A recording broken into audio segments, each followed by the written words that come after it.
বন্ধুরা, আমার ছোট্ট সোনাইকে নিয়ে ঠাকুর দেখতে তো বেরিয়ে পড়লাম, কিন্তু আকাশের ওয়েদার কিন্তু ভীষণ ভীষণ খারাপ। মনে মনে ভাবছি যদি বৃষ্টি নামে তাহলে ছোট্ট সোনাইকে নিয়ে কোথায় যাব। ঠিক আছে, এরকম মনে মনে চিন্তা ভাবনা করে বেরিয়েই পড়লাম। এই যে আমরা প্রথমে বাঁশদ্রোণীর ঠাকুরটা আমরা দেখলাম। এখানে তো মাকে তো ভীষণ ভালো লাগছে, তার মানে বলার কিছু নেই, তোমরা দেখতেই পাচ্ছ খুবই সুন্দর লাগছে, খুবই সুন্দর। আর এখানে এসে কিছুক্ষণ একটু বসলাম, বসে টসে আবার আমরা বেরিয়ে পড়লাম অন্য জায়গায় ঠাকুর দেখার উদ্দেশ্যে। তো মনে মনে ভাবছিলাম দেশপ্রিয় পার্কের ওদিকে যাব। তো তোমাদের দাদাভাইও বলল ঠিক আছে ওদিকেই চলো, তো সেই কারণে আমরা রওনা দিলাম। তো এখন আমরা যাচ্ছি, আর যত দূরে আমরা যাচ্ছি আকাশটা ততই যেন মেঘলা ওয়েদার করে আছে। তো বন্ধুরা, বেশ পুজো পুজো গন্ধ, বেশ ভালোই লাগছে বিকেলবেলার এখন ওয়েদার। আর এখন আমরা যখন বেরিয়েছি তখন বাজে প্রায় 4টে। তো এরকম এবার যত দূরে যাচ্ছি ততই যেন মেঘে মেঘ ঢাকা পড়ে যাচ্ছে, এতটাই মেঘ বন্ধুরা বলার মতো না। তো যাই হোক, প্যান্ডেলে তো চলে আসলাম। আর আমাদের ছোট্ট সোনাই খেলনা দেখলে আর কিছু বলার কথা নয়। যেমন বৃষ্টি তেড়ে পুড়ে আসে, ও তেমন খেলনা দেখলে তেড়ে পুড়ে খেলনার দিকে চলে যায়। তখন আর ওকে কেউ আটকাতে পারে না, জানো তো, আমাদেরকে টেনে নিয়ে চলে যাবে। তো যাই হোক, বাচ্চা মানুষ তো জানোই, আমি যখন ছোট ছিলাম আমরা সবাই জানি বাচ্চারা রাস্তাঘাটে কিরকম বায়না করতো, বায়না করতে করতে শুয়ে পড়তো। অনেক অনেক বাচ্চাকে দেখেছি।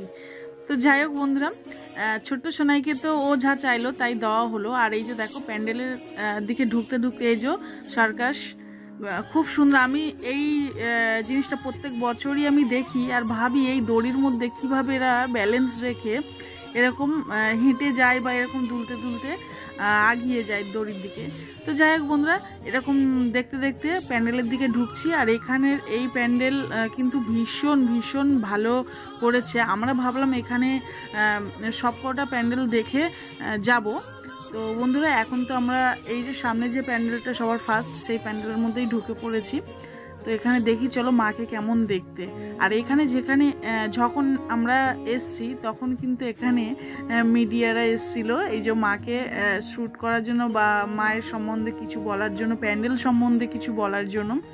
এখানে ভীষণ ভালো লাগছিল। মাকে দেখতে তো অসাধারণ বন্ধুরা, অসাধারণ মানে অসাধারণ, তোমরা দেখলে বুঝতেই পারবে। আর এই প্যান্ডেলটা কিন্তু পুরোটাই একদম কাঁচ, ছোট ছোট ছোট ছোট কাঁচ দিয়েই প্যান্ডেলটা পুরো বানানো। তোমরা আসলে তো তোমরা তো অবশ্যই আসবে আমি জানি, তো আসলে বুঝতেই পারে। বন্ধুরা, মাকে তো দেখা হয়ে গেছে বা প্যান্ডেলও দেখা হয়েছে, আর বার হওয়ার মুখে এত জোরেই বৃষ্টি নেমেছে বলার মতো না, তোমরা দেখেই বুঝতে পারছো। প্রচুর বৃষ্টি, এত বৃষ্টি, দেখো আকাশটা পুরো নীল হয়ে আছে আর একদম, তার মানে এতটাই বৃষ্টি হচ্ছে। আর ছোট্ট সোনাইকে নিয়ে কোথায় যাব কি করবো, ওই জন্য মায়ের প্যান্ডেলেই দাঁড়িয়ে আছি। আর দেখো সব কাপেলগুলো কি সুন্দর একদম ছাতা নিয়ে এসেছিলো। আর তোমাদের দাদাভাই বলছিল আমরাও নিয়ে আসলে ভালো হতো। তো বন্ধুরা যাই হোক, আমরা তো অনেকক্ষণ দাঁড়িয়ে আছি এখানে, দাঁড়াতে দাঁড়াতে আর কিন্তু ভালো লাগছে না। আমি বললাম এবার বেরিয়েই চলো। তো বেরিয়ে একটু বৃষ্টি কমার পরে বেরিয়ে আমার প্রচুর চা খেতে ইচ্ছা করছিলো, একটু চা খেলাম, চা খেয়ে আবার রওনা দিলাম। রওনা দিতে দিতে বন্ধুরা এতটাই বৃষ্টি নেমে পড়েছে, কি করব, কোথাও যাওয়ার জায়গা ছিল না, জানো তো, কোথাও মানে কোথাও না, দোকানপাট কিছুই খোলা ছিল না, কিছুই না। লাস্টে একটা মন্দির দেখলাম, মন্দিরে ঢুকে পড়লাম। আর আমার যেন মনে হলো মন্দিরটা তার মানে আমাদের জন্যই খোলা ছিল এরকম টাইপের। তো মন্দিরে কোনো লোক ছিল না, কিন্তু মন্দির কত সুন্দর, দেখো ভগবানগুলো এখানে সব বাবা বসে আছে, যেমন বজরংবলী, গণেশ ঠাকুর, এই যে নন্দীভিন্দি, তারপরে হচ্ছে শিব ঠাকুর, লোকনাথ বাবা, সব কিছুই আছে, সব ঠাকুর আছে। তো আমি ভাবলাম এখানে কতক্ষণ বসে ওয়েট করব এখানে। আর এখন জানো তো এখন প্রায় বাজে 6টা কি 6:30 এরকম টাইপের হবে। বন্ধুরা বসতে বসতে এখানে জল পেশাও পেলো একটু। আমি এই যে দেখো এই কলসিটা থেকে একটু জলও খেলাম, ভীষণ সুন্দর ভালো। মন্দিরে জলেরও প্রস্তুতি রেখেছে, যদি কারো কেউ এসে জল খায় এরকম। তো বন্ধুরা, আমার ছোট্ট সোনা এই মন্দিরে এসে তো ঠাকুরদের সাথে ভীষণ ভীষণ আলাপ করেছে আর ঠাকুরদেরকে অনেক জড়িয়ে ধরেছে, অনেক ভালোবেসেছে, বলার মতো না। এত ভালোবেসেছে মানে ও অন্য কোনো দিন এরকম ঠাকুর ফাঁকা পায়নি, এরকম মন্দির ফাঁকা পায়নি ও ভালোবাসার মতন। তো যাই হোক বন্ধুরা, ভীষণ ভালো লাগলো, ঠাকুরের কৃপায় ঠাকুরই একটু আশ্রয় দিয়েছে, তাই থাকতে পারলাম।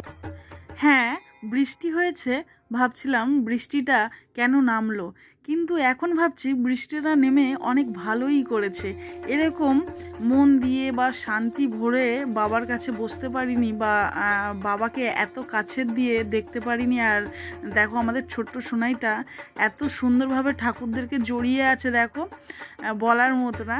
ও অনেক অনেক আদর করেছে, শিব ঠাকুর, লোকনাথ বাবা, বজরংবলী, গণেশ ঠাকুর, তারপরে নন্দীবন্দী, সবাইকে খুব আদর করেছে, বলার মতো না। ভীষণ ভীষণভাবে ঠাকুরদের কাছে অনেক অনেক প্রার্থনা করলাম। তো যাই হোক বন্ধুরা, এখন বৃষ্টি একটু কমেছে, আমরা বেরিয়ে পড়লাম।